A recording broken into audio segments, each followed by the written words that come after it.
la foi après l'échec. Pourquoi? Parce que je me dis que parfois, on peut avoir dans la vie des saisons difficiles où réellement on a l'impression que tout nous tombe dessus. Parfois, c'est à cause des autres, parfois, c'est à cause de nous-mêmes. Peu importe si c'est à cause des autres ou de nous-mêmes, ces saisons désagréables, compliquées, euh, ne sont pas des lieux ou des saisons où on doit demeurer dedans. On doit apprendre à les voir comme une étape dans la vie. On doit apprendre. Ça doit être comme une marche qui nous fait monter plus haut, comme un escalier, une marche d'escalier qui nous permet d'aller plus haut. L'échec ou les difficultés ne sont pas une finalité, une fin en soi. Et on doit réaliser cela. Peu importe par qui elles arrivent. Ça peut être nos propres choix, comme le choix ou à cause des choix des autres. Et pour ça, il est bon de prendre l'exemple de l'apôtre Pierre, qui, comme vous le savez, était le disciple qui avait un peu la plus grande bouche, je dirais, parmi les 12, qui voulait montrer aux autres combien lui, il aimait Jésus, combien lui, il défendait Jésus. C'est celui qui, lorsqu'il y a la tempête et dans la barque, il dit Seigneur, c'est toi que je vienne. Et il marche sur l'eau. Bon, même si la faille coulait un petit peu après, mais c'est quand même le seul à être sorti de la barque. Il ne faut pas oublier, c'est celui qui, quand Jésus dit prenez votre épée et qu'il est dans la Gethsémane, il prend son épée, coupe l'oreille de Malchus et Jésus après répare cette oreille, il dit range ton épée. Bref, on voit, c'est celui qui manifeste un zèle assez incroyable pour le Seigneur lorsque Jésus n'était pas encore crucifié. Mais il arrive un moment où Jésus lui dit, dans Luc 22, 31, Simon, Simon, Satan, vous, pas que toi, vous, par les disciples, vous a réclamé pour vous cribler comme le froment. Et Jésus parle des disciples, il va dire ceci. Mais j'ai prié pour toi, afin que ta foi ne défaille point. Et toi, quand tu seras converti, affermis tes frères. C'est-à-dire que tu seras revenu à ton bon sens, à une pensée lucide sur qui je suis. Voilà ce que le mot ici converti. Tu te retourneras vers moi vraiment. Quand tu redeviendras conscient de qui je suis, alors affermis tes frères. Et Jésus dit ici à Pierre, écoute, tu vas traverser une situation compliquée, quoi. Et juste après, Pierre va lui dire, mais non, Seigneur, tu sais que j'irai jusqu'à la mort avec toi, quoi. Et Jésus lui dit, mais attends, avant que le coq chante 3 fois, tu m'auras renié 3 fois. Et du coup, Pierre dit il n'a pas cru aux paroles de Jésus à ce moment-là. Et malheureusement, le jour même, lorsque Jésus a été livré, il a renié 3 fois, il a juré, il a dit des gros mots pour pas qu'on puisse euh, découvrir qu'il était vraiment un disciple de Jésus. Bref, quel échec. Il échoue de manière monumentale, quoi. Et là, c'est compliqué. Tout le monde connaît, tous les disciples connaissent, Jésus connaît. Jésus, donc, est crucifié, ensuite ressuscité, et il a été criblé. Le mot criblé signifie, ça parle d'un tri, ça parle de ce que, sans en rendre compte, sa foi a été purifiée. Sa foi est passée vers une autre étape. Et qu'est-ce que Pierre a dû affronter ensuite face à cet échec? Lorsque Jésus revient ressuscité, ils ont péché toute la nuit, il est dans la barque avec des disciples qui l'ont encore suivi, il est nu dans cette barque, il pêche rien toute la nuit.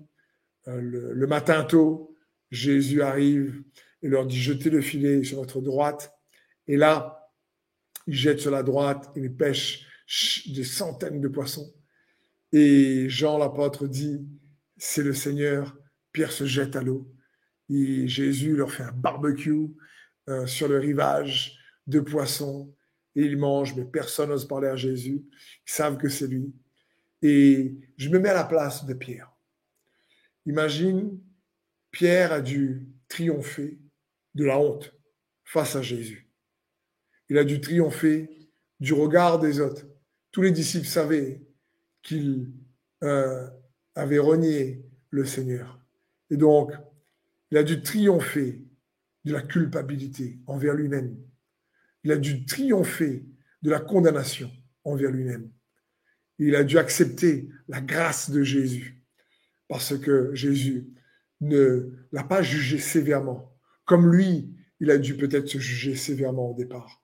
Il a dû donc faire en sorte que sa foi en Jésus, que les revenus vers la foi en Jésus, sa foi est une foi qui a été émondée de la honte, émondée de la condamnation, émondée du regard des autres, de vouloir plaire aux autres.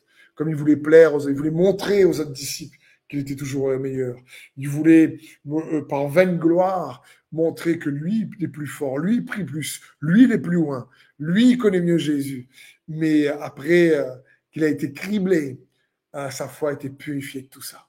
Cette fois-ci, sa foi gagne en humilité, sa foi gagne en grâce, sa foi est enracinée dans vouloir juste plaire à Jésus seul, pas plaire à Jésus en essayant de montrer aux autres qu'il plaît mieux à Jésus, c'est lui qui plaît le plus. Et on voit ici que la foi de Pierre, après l'échec, après que sa foi a été criblée, est une foi qui, cette fois-ci, regarde pleinement à Jésus. C'est une foi qui cherche, cette fois-ci, à non seulement plaire à Dieu, mais qui est capable d'affirmer les autres. Pierre, pour cela, a dû triompher de la culpabilité ou de la condamnation envers lui-même. Vous savez, la condamnation, l'image que j'ai, c'est qu'elle agit comme de la kryptonite. Vous savez, c'est quoi la kryptonite? C'est ce qui, dans Superman, c'est ce qui le rend faible. La kryptonite, c'est euh, un, un morceau de pierre, de terre de la planète Krypton, où est né Superman. Et à chaque fois que Superman était en présence de la kryptonite, il perdait ses forces.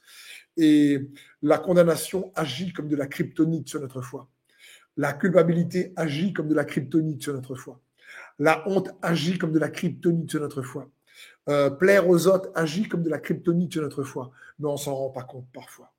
Et dans cette étape où Pierre a été éprouvé à cause de lui-même et de ses mauvais choix, à cause du fait qu'il a choisi de renier Jésus 3 fois, eh ben, Dieu dit, Pierre, Simon, Simon, Satan vous a réclamé pour vous cribler, mais j'ai prié pour toi, pour que ta foi ne défaille point, et que tu seras revenu à ton bon sens dans ta pensée envers moi. Affermis tes frères. Et je crois que nous ne devons pas oublier que Jésus est celui qui prie pour toi, pour moi. Jésus est celui qui intercède pour nous. Il ne veut pas que nos saisons d'échecs ou nos saisons difficiles, à cause de nos propres choix ou des choix des autres, nous piègent, nous scotchent dans cette saison. Mais il veut que nous puissions revenir à notre bon sens, que notre foi ne défaille point et que tout ce qui affaiblit notre foi soit ôté de nous pour que nous puissions, à notre tour, affermir les autres, parce que lui nous affermit. Amen.